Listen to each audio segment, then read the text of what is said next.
네, 여러분 안녕하세요. 탄소화합물 두 번째 시간입니다.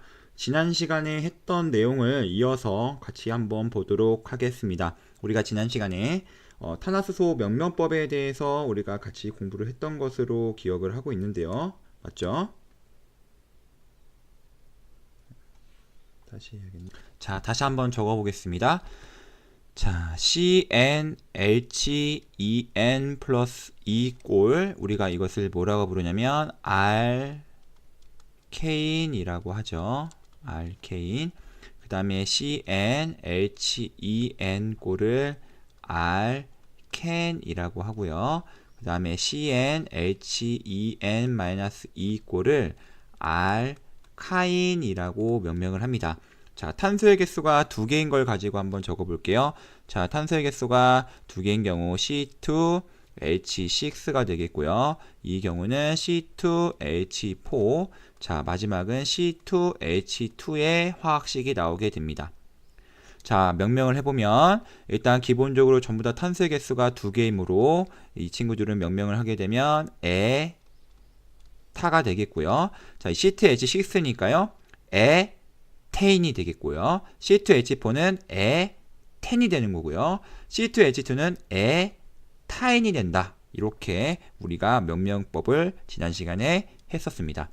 자, 이번에는요, 여기에 나와 있는 이 친구들의 루이스 구조식을 한번 그려보겠습니다. 그러면 C2H6의 경우에는요, 우리가 그릴 수 있는 경우의 수가 요거밖에 없어요.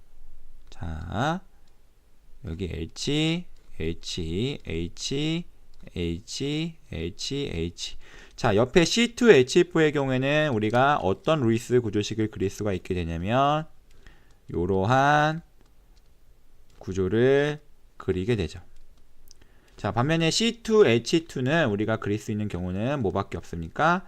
자, 이러한 경우밖에 그릴 수가 없다라는 것을 확인을 해볼 수가 있겠습니다.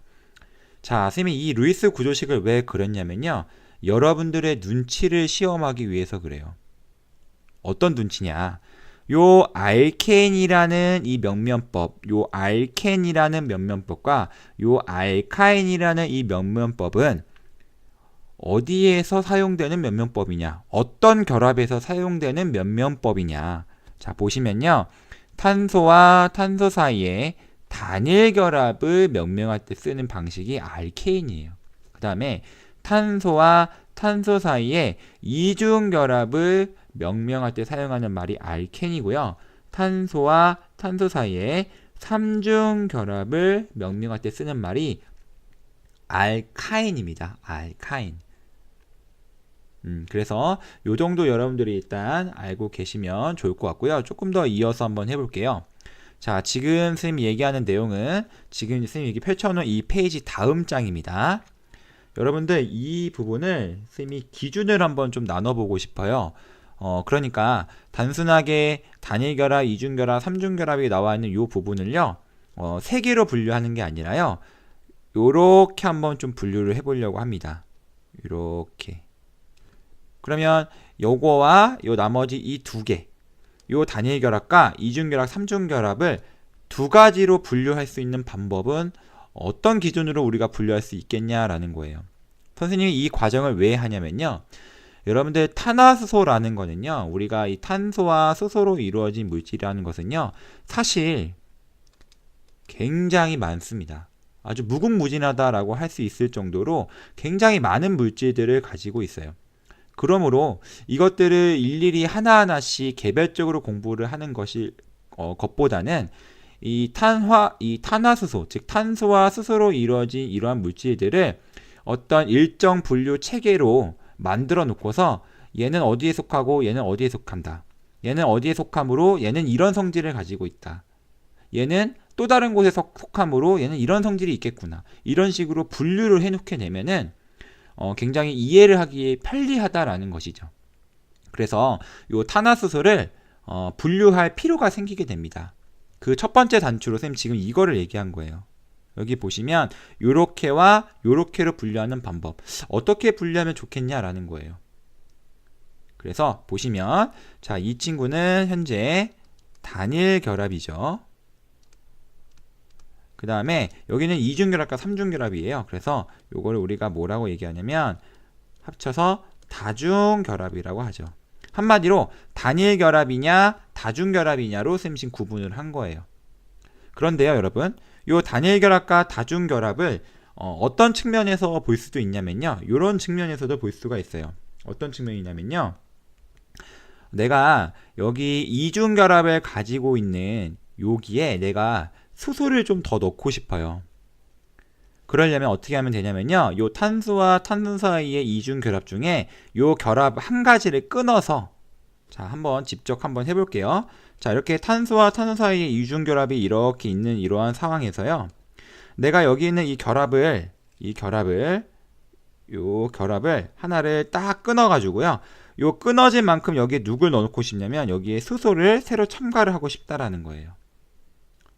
그 다음에 옆에 있는 요 삼중결합도 내가 수소를 넣고 싶다라고 한다면 여기에 있는 이 삼중결합도 얼마든지 여기에 있는 걸 끊어내거나 여기 있는 걸 끊어내서 얼마든지 수소를 첨가시킬 수 있다라는 거죠. 이런 측면에서 봤을 때 요 다중결합은요, 여러분들 우리가 뭐라고 얘기할 수 있냐면 수소가 불포화되어 있다. 여러분, 불포화라는 말은 무슨 말입니까? 꽉 채워져 있지 않다라는 얘기잖아요. 그래서 요 다중결합의 경우에는 수소가 꽉 채워져 있지 않은 탄화수소라 그래서 이것을 우리가 뭐라고 얘기하냐면요, 불포화 탄화수소라고 얘기를 할 수가 있어요.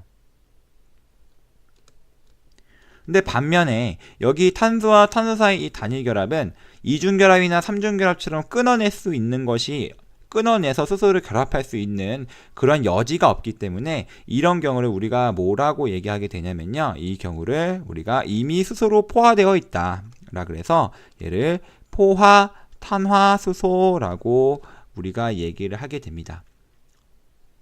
그래서 자 여기서 우리가 이제 확인한 것은 이 포화 탄화수소는 여러분 머릿속에 그리시면 돼요. 여러분 머릿속에 어떻게 그리냐면 포화 탄화수소는 단일결합으로 이루어져 있구나. 탄소와 탄소 사이에 단일결합으로 이루어져 있는 탄화수소를 얘기하는 것이구나.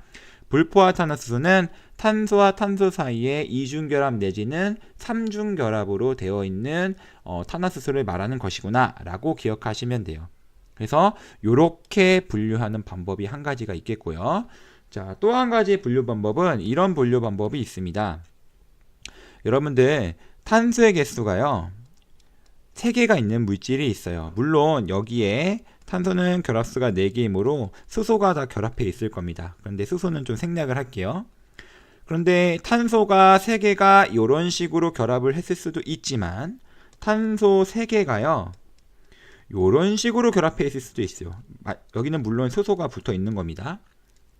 자, 오른쪽의 경우는 뭐냐면요, 이 탄소가 고리 모양을 가지고 있게 돼요. 그래서 이것을 우리가 뭐라고 하냐면요, 고리 모양 탄화수소라고 얘기를 하고요. 그 다음에 반면에 자 여기 보시면 이거는 고리 모양을 가지고 있지 않죠? 이 경우를 우리가 뭐라고 하냐면 마치 사슬 모양이다 라고 얘기를 합니다. 사슬이라는 건 여러분 일자로 길쭉하잖아요. 그래서 얘를 우리가 뭐라고 하냐면요, 사슬 모양 탄화수소라고 얘기를 해요. 그러면 여기서 우리가 분류 기준이 하나가 더 나오는 거예요. 포화냐 불포화냐 사슬이냐 고리냐 이런 식으로 우리가 분류 기준을 넘버링을 할 수 있다는 거죠. 그래서 여기 선생님이 이번에는 거꾸로 넘버링을 해볼게요. 얘를 1번, 얘를 2번 분류 방법이라고 한번 얘기를 해보겠습니다. 그래서 이런 식으로 우리가 탄화수소를 분류하는 방법에 대해서 간단하게 한번 살펴봤어요. 자, 그러면 이러한 사실을 바탕으로 해서 우리 한번 다음 장 한번 같이 보도록 해봅시다. 자, 보세요. 자, 탄화수소 분류입니다. 보시면 고리 가를 보시면 고리 모양 탄화수소다 라고 나와 있는데 이 고리랑 대비되는 개념이 뭐였습니까? 그렇죠, 사슬이었죠. 그래서 적어 주십시오. 여기다가 사슬 모양 탄화수소라는 거예요. 보시면 탄소 원자들이 사슬 모양으로 되어 있는 탄화수소, 이런 식으로 일자로 길게 늘어져 있는 거. 그 다음에 고리 모양 탄화수소는 탄소 원자들이 고리 모양으로 되어 있는 거. 지금 여기서 보시는 바와 같이 이런 식으로 고리를 형성하고 있는 거죠. 여러분 이때 이 그린 이 구조는요, 여러분 우리가 뭐라고 하냐면요, 골격 구조식이라고 해가지고요. 각 꼭지점에 여러분 탄소가 있는 거예요. 그 다음에 탄소라는 것은 여러분 결합수가 몇 개죠? 4개잖아요. 그래서 이 꼭지점인 탄소는 결합수가 4개가 되어야 되므로 여기에 지금 생략되어 있는 게 2개의 결합이 생략이 되어 있습니다. 근데 이 2개 누가 생략이 되어 있는 거냐면 수소가 생략이 되어 있는 거예요. 그렇게 이해하시면 되겠습니다. 여기도 수소 2개, 수소 2개, 수소 2개, 수소 2개로 되어 있는 골격 구조식입니다. 물론 이 경우에는 C5H10이라는 화학식을 가지고요. 어쨌든 사슬이냐 고리냐를 가지고 얘기를 했고요. 그 다음에는 포화냐 불포화냐를 가지고도 우리가 분류할 수가 있습니다. 그래서 포화탄화수소는 아까도 얘기했듯이 탄소 사이의 단일 결합으로만, 불포화탄화수소는 탄소 사이의 이중 결합이라든지 삼중 결합을 포함하고 있는 탄화수소, 이렇게 분류를 하게 되는 거죠. 그래서 여러분들 요 가하고 나와 있는 내용을 선생님이 한번 정리를 해볼게요. 자, 탄화수소입니다. 자, 탄화수소가 있고요. 요 탄화수소를 우리가 분류를 한번 해볼게요. 뭐로 먼저 분류를 해볼 거냐면, 자, 이 가에 있는 것부터 먼저 분류를 해볼게요. 그래서 사슬 모양이냐 고리 모양이냐로 나눌 수 있어요. 그런데 여러분들 한번 잘 생각을 해보세요. 자, 요러한 사슬이 있었고요. 요러한 고리가 있었다라고 해봅시다. 그런데 지금 이 사슬하고 고리를 보시게 되면요, 사실 이 사슬 모양이 단일 결합으로만 있으라는 법이 없죠. 무슨 얘기냐면 탄소와 탄소 사이에 이중 결합이 있을 수도 있고요. 역시 이 고리 모양 탄화수소도요, 단일 결합으로만 이루어질 필요 없이 이렇게 이중 결합, 다중 결합이 있을 수 있다라는 거예요. 그래서 각각 사슬이라는 것도 다시 어떻게 나눌 수 있냐면 포화냐 불포화 탄화수소냐, 그 다음에 고리도 역시 포화냐 불포화 탄화수소냐, 이런 식으로 다시 우리가 이쁘게 분류를 할 수가 있다라는 겁니다. 자, 그런데 잘 보시면요, 여러분들 요 포화탄화수소의 경우에 보시면, 요 포화탄화수소를 보시면 사슬인데 탄소와 탄소 사이에 단일 결합밖에 없어. 요거 아닙니까? 그러니까 이거는 잘 보시면 탄소와 탄소 사이에 단일 결합밖에 없어요. 그럼 이 경우에 보면은 사실 여기에 지금 수소가 다 생략이 되어 있는데요, 이런 식으로. 자, 보시면 요거의 화학식이 C3 하나 둘 셋 넷 다여 일곱 8개로 H 8개라는 걸 확인해 보실 수 있고, 이 꼴은 CN H2N 플러스 2라는 무슨 형태? 그렇죠, 알케인의 형태라는 것을 여러분들이 아실 수가 있습니다. 자, 반면에 불포화예요. 여기 불포화 하나 있죠? 자, 여기 수소를 붙여주면 이렇게 2개 붙여줘야 되고, 하나 붙여줘야 되고, 3개 붙여줘야 되죠? 그럼 이 경우에 화학식이 어떻게 됩니까? 이 경우에는 C3H 하나 둘 셋 넷 다 6개가 되죠. 아, 이거 뭡니까? 알켄의 일반 형태죠? CnH2n 꼴이라는 일반 형태가 되게 돼요. 그래서 여러분들 이거 사실 명명할 때 어떻게 명명하면 될까요? 요거 명명할 때 어떻게 명명하면 될까요? 탄소 3개죠? 다 탄소 3개죠? 일단 기본적으로 프로파입니다. 프로파입니다. 프로파. 그런데 프로파인데, 자, 왼쪽의 경우에는 뭐가 되는 거죠? 프로페인 이렇게 되는 거고, 자, 오른쪽의 경우에는 뭐가 되는 겁니까? 프로펜 이렇게 되는 거죠. 프로펜. 자, 됐습니까? 그래서 자, 얘는 프로페인, 뭐 한글로 적어보면 프로페인. 자, 오른쪽의 경우에는 우리가 프로펜이라고 명명할 수가 있게 되는 겁니다. 자, 따라오시고 있는 거죠?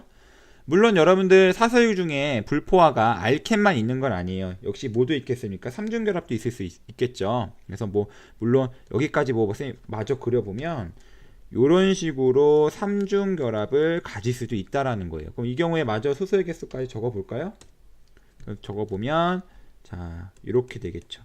얘는 화학식이 어떻게 됩니까? 얘는 C3H4가 돼서 이 경우에는 프로파에다가 A를 지우고 YNE를 지워주면 프로파인이 되는 거예요. 프로파인. 그래서 역시 이 경우에는 알켄뿐만 아니라 알카인이라고 얘기하는 CnHen-2꼴을 가질 수 있게 된다. 자, 따라오고 있습니까? 자, 그 다음에 이제 고리 모양인데요. 이 고리 모양은 여러분들 요 아래에 보세요. 자, 포화가 된 경우가 있고 이렇게 불포화가 된 경우가 있는데 조금 특이한 게요. 여기서 여러분들이 좀 기억하셔야 될 게 이 부분이에요. 요거 보시면 여기 이게 수소가 두 개씩 생략이 돼 있죠? 이 경우에 화학식 따져보면요. C3H6예요. C3H6는 CnH2n 꼴이네?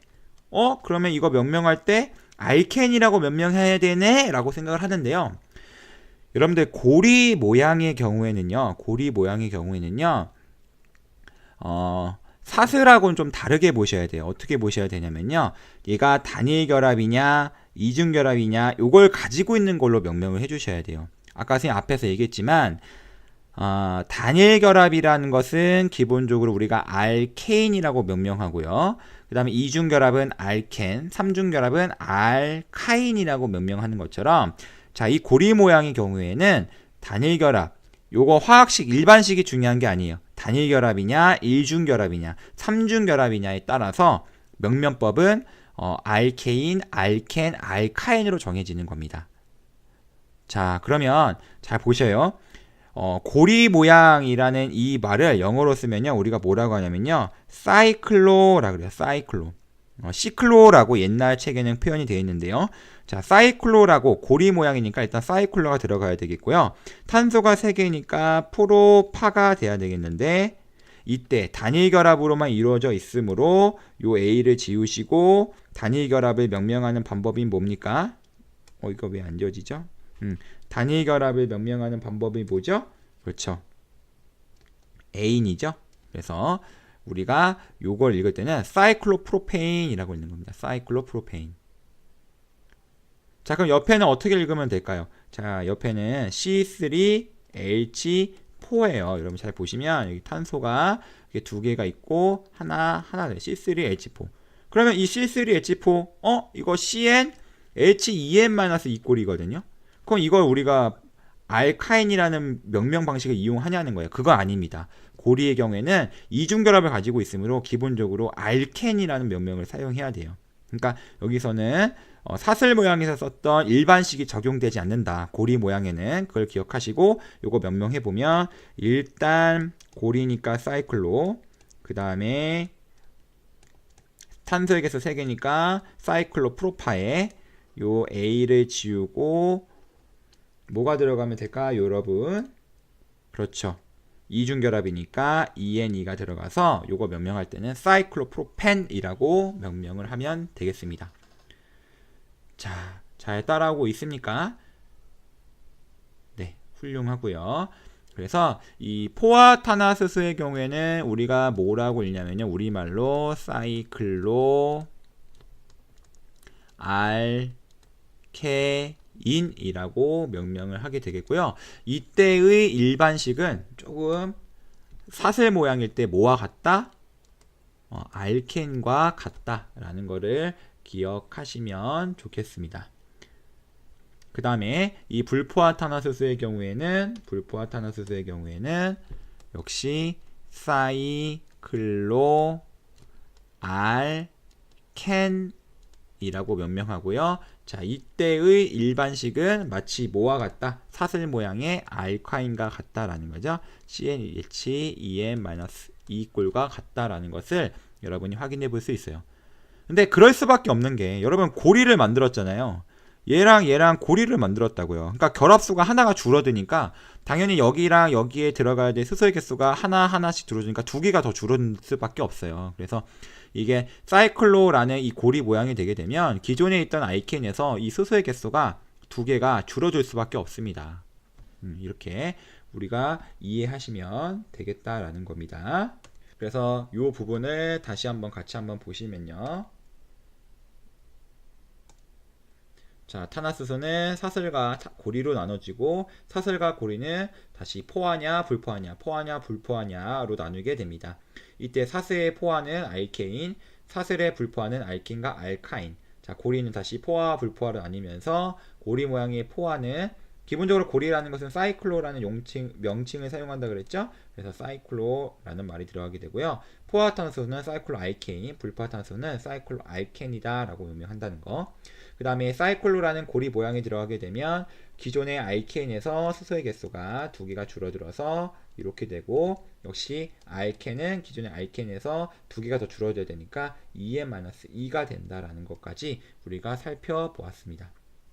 자, 그 다음에 선생님이 지금 얘기하지 않은 부분이 하나가 있을 거예요. 자, 그 부분을 한번 보시면요. 요 다 분류 방법이에요. 사실 많이 분류하는 것은 요 2가지 분류 방법을 많이 사용하고요. 요 다의 3번째 분류 방법은요. 왜 나왔냐면 여러분도 혹시 이런 구조를 본 적 있습니까? 자, 이거 본 적 있습니까? 네, 본 적 있어요. 그렇죠. 본 적 있어요. 어디서 봤냐면 탄소 동소체 우리 문제 1번 풀 때 거기서 나왔습니다. 자, 요거 뭐냐면요. 여러분들 혹시 들어봤는지 모르겠어요. 자, B에 BN, ZENE 라고 해서요. 이걸 우리가 뭐라고 하냐면 벤젠이라고 합니다. 벤젠. 여러분들 벤젠이라는 거 아마 한 번씩은 들어보셨을 것 같은데요. 이 화학에서요. 특히 이 탄화수소 화합물에서 요 벤젠이라는 이 물질이 굉장히 큰 의미를 갖습니다. 여러분들 아스피린 아시죠? 아스피린. 아스피린을 우리가 다른 말로는 아세틸 살리실산이라고 하는데요.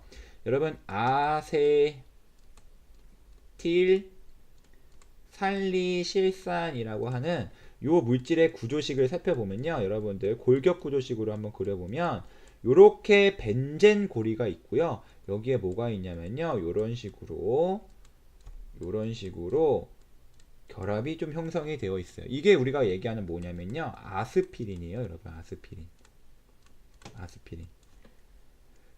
자, 이걸 선생님 왜 지금 그려줬냐면요. 우리가 먹는 약들을 보면요. 상당수가 여기 나와 있는 것처럼 이러한 벤젠 고리를 가지고 있는 물질이 굉장히 많아요. 여러분들.